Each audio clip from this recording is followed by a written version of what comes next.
Bienvenidos y bienvenidas a una nueva edición de Hacia Otra Economía, un programa sobre economía social. En el día de hoy vamos a estar hablando sobre la historia de la economía social y para ello contamos con la presencia de nuestra compañera Claudia Martínez. En la sección Primera Persona te vamos a presentar un informe sobre Rodolfo Cruz, quien nos va a hablar de las prácticas de los pueblos de Aguita. Antes te quiero mostrar un poquito el arte de nuestro piso, que está a cargo de la artista plástica catamarqueña Vanina del Pilar. Volvemos para acá y te cuento que para el cierre de este programa vamos a contar con las sesiones a cargo del realizador Matías Quiroga y quien participa en esta instancia es Lela Folker. Pero antes vamos a ver nuestro informe inicial y enseguida estamos con vos. Según la Dirección Provincial de Estadísticas y Censo de la provincia de Catamarca, un total de 400.678 personas habitan el territorio provincial. Esta cifra no llega al 1% de la población total del país. La densidad poblacional es una de las más bajas, de solo 3,6 habitantes por kilómetro cuadrado.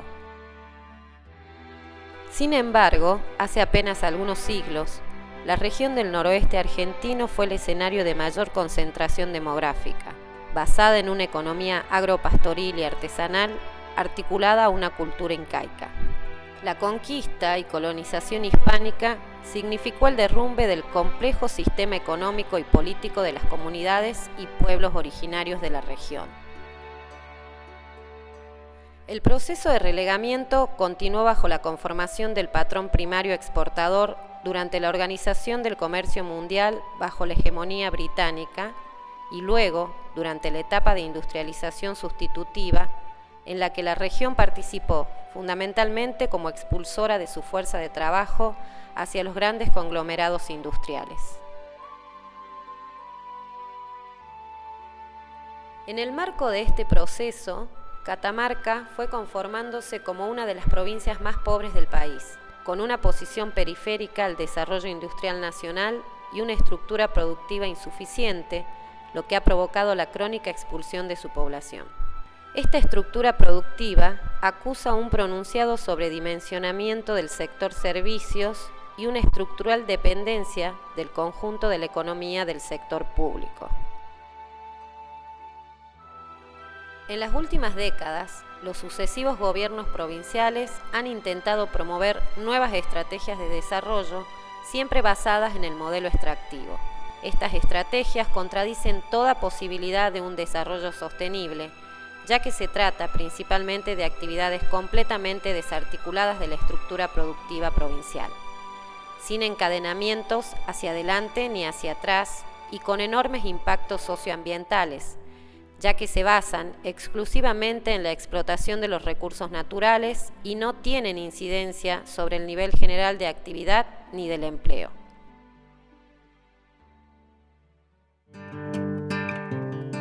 Y así pasaba nuestro informe inicial y como te lo habíamos anticipado, hoy contamos con la presencia de nuestra querida compañera Claudia Martínez, que nos va a hablar un poquito sobre la historia de la economía social y solidaria. Hola Clau, ¿cómo estás? Bienvenida. Muy bien, muy contenta de estar acá. Muchas gracias por invitarme, por poder participar de este hermoso programa, de esta serie, digamos, ¿no? Hacia Otra Economía de FOMECA. Muchas gracias. Gracias a vos, Clau. Nosotros estábamos viendo ahí un poquito el informe inicial y queríamos preguntarte a vos sobre, en realidad pedirte que hagas una historización de lo que es la economía social y solidaria.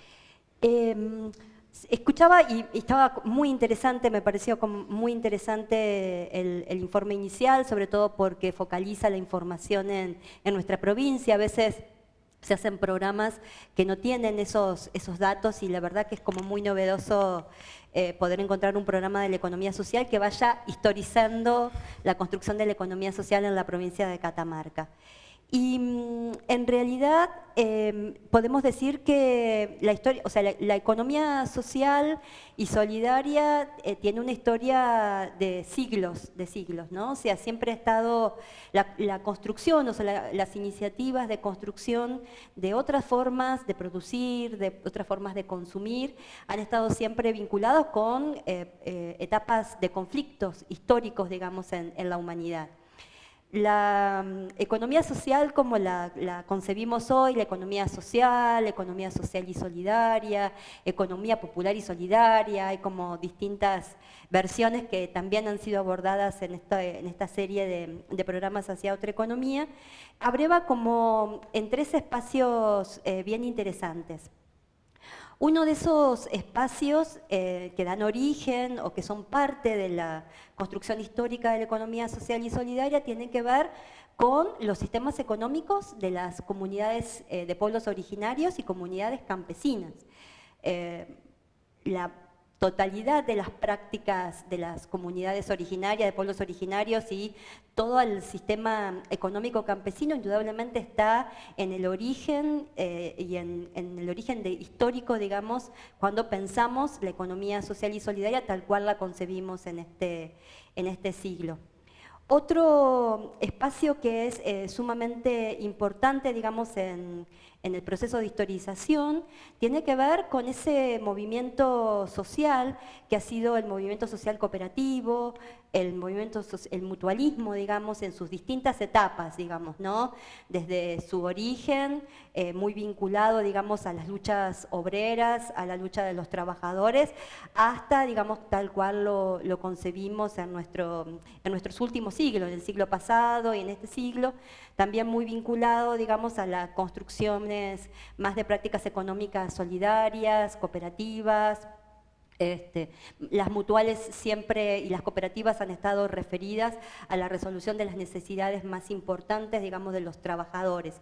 Hay un gran vínculo, digamos, entre el movimiento cooperativo y el movimiento mutualista, vinculado, digamos, a las luchas obreras, a la lucha de los trabajadores. Y la tercera etapa, o el tercer momento que podemos señalar, que también es muy importante en la construcción de la historia de la economía social y solidaria tal cual la estamos viviendo, tal cual la estamos transitando en esta etapa, tiene que ver con el surgimiento del neoliberalismo, digamos, ¿no? El fin del estado de bienestar como se concibió después de la Segunda Guerra Mundial en el siglo pasado, y la destrucción paulatina que se fue dando en la medida en que el neoliberalismo a partir de los años 90 se fue instrumentando, se fue consolidando como, no solamente como un modo económico, sino también como un modo de vida. En nuestro... digamos, se fue instrumentando y esa es como la tercera etapa, ¿no? El estado de bienestar se destruye, todo ese sistema de protección que de alguna u otra manera había empezado a construirse, se empezó a construir después de la Segunda Guerra Mundial y que rigió, digamos, la vida de las personas, no solamente en nuestro país, sino en buena parte del mundo, digamos, de protección social, de protección con leyes sociales, cobertura social, derechos, toda la construcción de derechos, empieza en los años 90, digamos, a destruirse, a desmoronarse, y a partir de ahí la economía social tiene un nuevo auge. En nuestra mirada de ver, en nuestra mirada de pensar y de sentir la economía social, nosotros no pensamos a la economía social como una política de Estado, digamos, ¿no? Porque hay mucho... En realidad, digamos, como ante la destrucción del neoliberalismo, hay todo un proceso de movilización social que se da, digamos, en la lucha por derechos, por el sostenimiento de los derechos, pero no estamos pensando a la economía social como una política pública o como una política del Estado, sino que la estamos pensando como otro sistema económico, como una economía diferente, como una economía alternativa. Justamente era eso lo que te iba a preguntar, porque ahí cuando hablaste de nosotros, te iba a decir cuáles eran esas experiencias que recupera BP de toda esta historización que vos haces. BP tiene una larga, BP acompañó, digamos, acompañó con sus prácticas, acompañó con sus iniciativas esos procesos sociales de los que estábamos hablando, digamos, ¿no? O sea, una forma de denunciar, digamos, una forma de poner en relieve, poner en relevancia, digamos, toda esa pérdida de derechos que se estaban operando a partir de, digamos, el surgimiento y la instrumentación del neoliberalismo como un sistema económico y un modo de vida. BP tenía en ese momento, en los años 80 y fines de los años 80, principios de los 90, una experiencia muy interesante que se llamaba los encuentros de animadores. Como seguramente ya se habrán planteado en otros capítulos, BP surge, digamos, muy ligado a los procesos de teología de la liberación, digamos, ¿no? De las comunidades eclesiales de base. Las comunidades de La Rioja, de Santiago del Estero y de Catamarca se encontraban para contarse, digamos, para intercambiar procesos de su situación, ¿no? Precisamente para denunciar estas pérdidas de derechos que se estaban operando a causa de la instrumentación del neoliberalismo. Y, digamos, se generaron las experiencias de animadores. Estas experiencias de animadores generan procesos de encuentro y de intercambio, que en algunos momentos ya no solamente eran intercambios de formas de historias o de contarse la vida, de contarse, digamos, cómo estaban en cada una situación, sino que empezaron a haber procesos de intercambio de productos. O sea, venían las comunidades del Bolsón de Fiembalá y compartían la producción de uva o la producción de dulce de membrillo, y las comunidades de Santiago del Estero traían queso, y entonces ese proceso de intercambio de productos, productos que se producían, digamos, en el ámbito de las propias familias, fue generando, consolidando un proceso de intercambio de bienes y de productos y de servicios, en alguna medida también, que dio lugar a lo que se llamaba el comercio alternativo. Bien. El comercio alternativo es una experiencia muy potente, digamos, que realizaron las comunidades eclesiales de base en ese momento de La Rioja, de Catamarca, de Santiago del Estero, más de 50 comunidades que se daban en ese momento, apoyados a través de la asistencia técnica de BP, digamos, y financiado de alguna manera todo este proceso por agencias como Pan para el Mundo, como Miserior. Y este proceso de intercambio consolidó un sistema de comercio alternativo que tuvo 8 encuentros entre los años 93 y 98. Se hicieron 8 encuentros digamos, de comercio alternativo, y que finalmente, después en los años 90, fue apoyado también por la construcción de fondos rotativos, digamos, ¿no? Toda la instrumentación del neoliberalismo, los procesos de fuerte inflación que se dieron en los años 99, a lo mejor vos eras muy chica, pero digamos se dieron en ese momento procesos de hiperinflación, pusieron realmente en vilo a este sistema de comercio alternativo, y se hizo necesario apoyar el proceso de producción de las comunidades y de intercambio con fondos rotativos. Luego, bueno, digamos, la difícil situación que se dio a fines de los 90, con digamos, toda la crisis que se planteó en ese momento, bueno, produjo una crisis profunda en el proceso de comercialización, que bueno, quizás en otro momento también la podamos trabajar. Digamos. Siempre tan completo, Clau. Muchísimas gracias. Quédate porque ahora viene nuestro informe en primera persona, y para ello contamos con la participación de Rodolfo Cruz. Vamos a ver el informe y enseguida continuamos. Que era el modo de comportamiento y funcionamiento de la sociedad diaguita en general, aunque en realidad sabemos esa denominación a partir de la llegada de los españoles. Desconocemos qué otras denominaciones había antes de la llegada de los españoles. Es más, ni siquiera podemos llegar a saber si la denominación diaguita era una denominación utilizada en esos momentos por los pueblos de agricultura compleja que viven en zona montañosa y que hablan el idioma cacán, o si en realidad es una etiqueta europea para estar discriminando, reconociendo o intentando entender la diversidad cultural desde acciones de dominación, ¿no? No obstante, sí es cierto que muchas de esas sociedades demográficamente más chicas que las del área andina, comparten mucho con las sociedades del área andina para periodos similares, ¿no? Y donde efectivamente sí principios como la reciprocidad, tal vez incluso la redistribución, hayan sido principios rectores y organizadores de las relaciones sociales entre los individuos, pero también de las relaciones sociales que involucran individuos con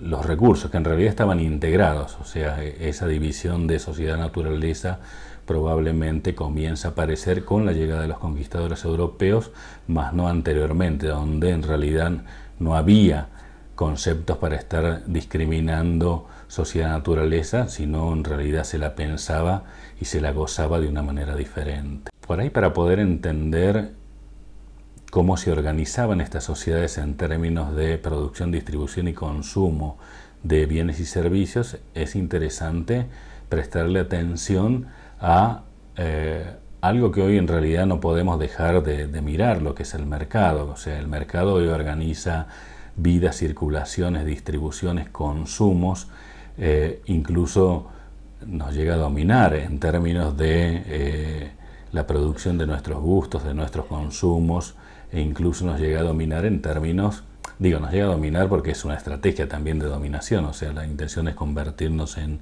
consumidores globales lo más homogéneos posible, por lo tanto hay toda una intencionalidad tras de eso. O sea, el mercado es un elemento fundamental, no solamente el mercado en términos físicos, que por ahí eso sí algo que históricamente existió, sino este mercado donde regula en términos muy generales, de acuerdo a la teoría, oferta y demanda. O sea, pero más que nada valoriza recursos tangibles e intangibles. Bueno, eso es importante para poder entender qué sucedía con la reciprocidad y la redistribución, porque en realidad uno tiene que entender que se trata de economías que, por un lado, no hay mercados de este tipo que tenemos en la actualidad, y por otro lado son economías que no están monetarizadas o están monetarizadas muy parcialmente, ¿no? Entonces eso hace que muchos de los recursos tangibles e intangibles que reproducen la vida comunitaria cotidiana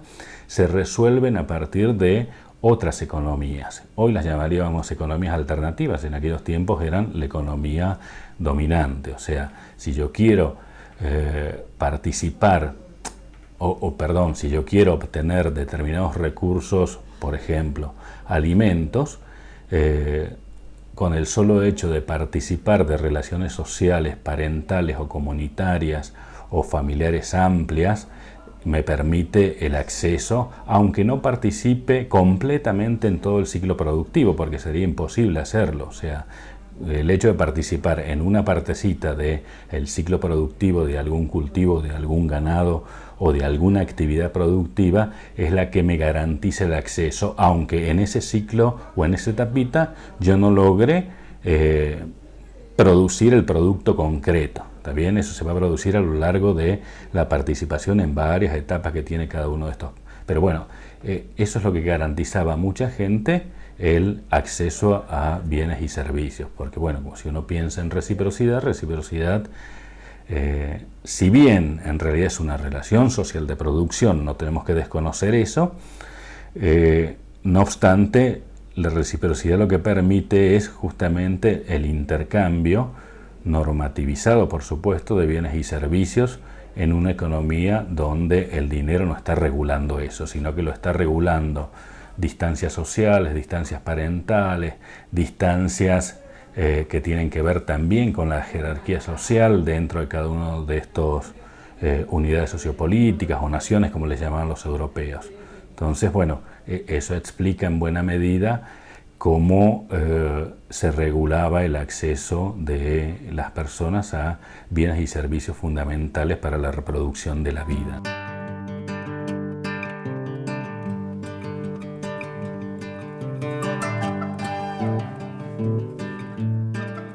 Y así pasaba nuestra sección en primera persona con la participación de Rodolfo Cruz, quien nos hacía una revisión sobre su mirada de la economía social y solidaria en los pueblos originarios de la región. Clau, ya vimos el informe. Ahora queremos que vos nos cuentes cuáles son las herramientas que recupera la economía social y solidaria sobre estas prácticas andinas.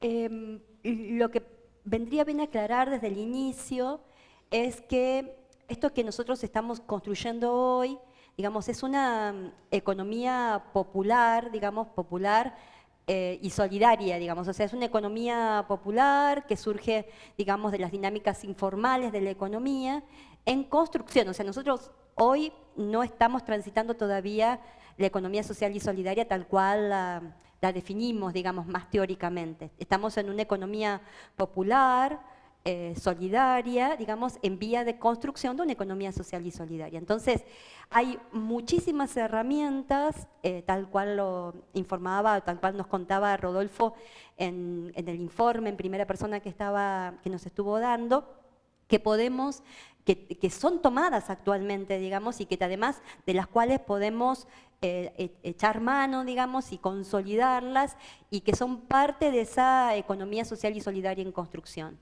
Hay una, de las formas que él describía, hay una cuestión que tiene que ver con la complementariedad, que es muy importante en la construcción de esa economía social y solidaria que aspiramos, que tiene que ver con esta complementariedad entre lo agrícola y lo ganadero, digamos, ¿no? Entre la agricultura y la ganadería, que utilizaban los pueblos originarios y que es tan importante y tan vital para la construcción. Y esa complementariedad también se da en relación, digamos, a la cuestión de la geografía, digamos, ¿no? La construcción en terraza, digamos, saber aprovechar la geografía, digamos, de los lugares que se habitaban es fundamental, digamos, para la construcción de la economía social y solidaria. Esa complementariedad se da también entre la diversidad, digamos, entre la diversidad que tiene la naturaleza, entre la diversidad que tienen los espacios geográficos y la variabilidad climática, esa capacidad para poder fortalecer la diversidad de las prácticas económicas para hacer frente a las vulnerabilidades que te plantea el sistema, el ambiente, el clima, realmente es un aprendizaje muy fuerte que los pueblos originarios nos brindan. Eso en cuanto a la producción, digamos, en el marco de la economía social y solidaria. En cuanto a la distribución, que es otra de las etapas, esta capacidad que tenían los pueblos originarios de, digamos, fortalecer los espacios comunitarios, de producir en comunidad, de trabajar en comunidad y al mismo tiempo, digamos, aprovechar eso para fortalecer y que las familias pudieran recuperar y utilizar la riqueza que se producía también. O sea, es la unidad doméstica la que produce y la que aprovecha a través del uso de lo producido, digamos, esa riqueza.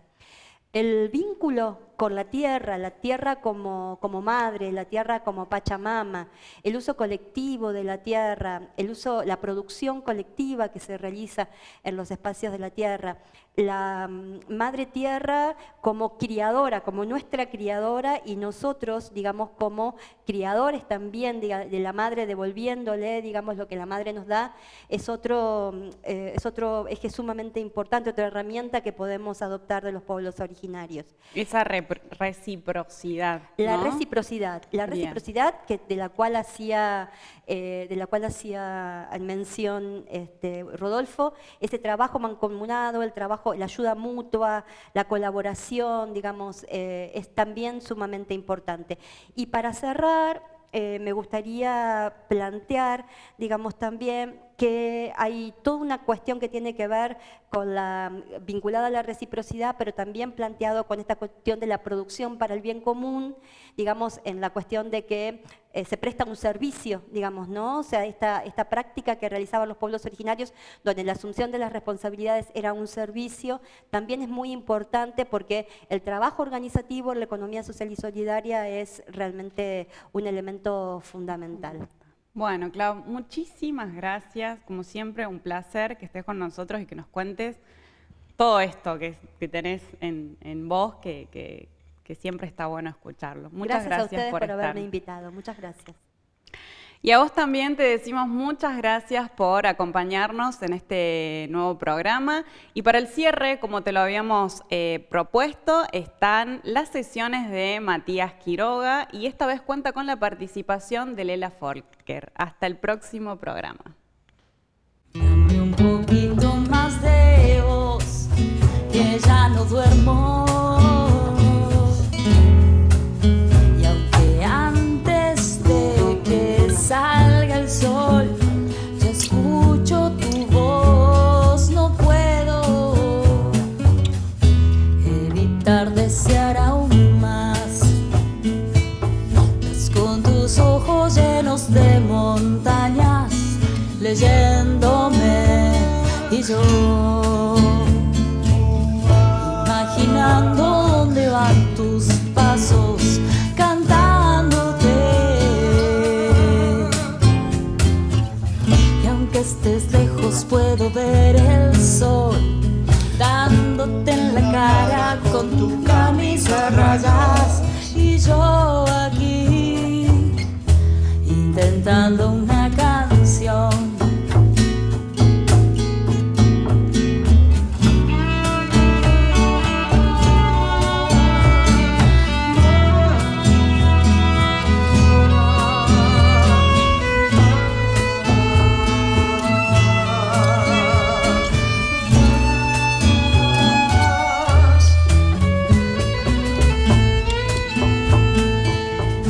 Tengas miedo, yo también muerdo mi lengua,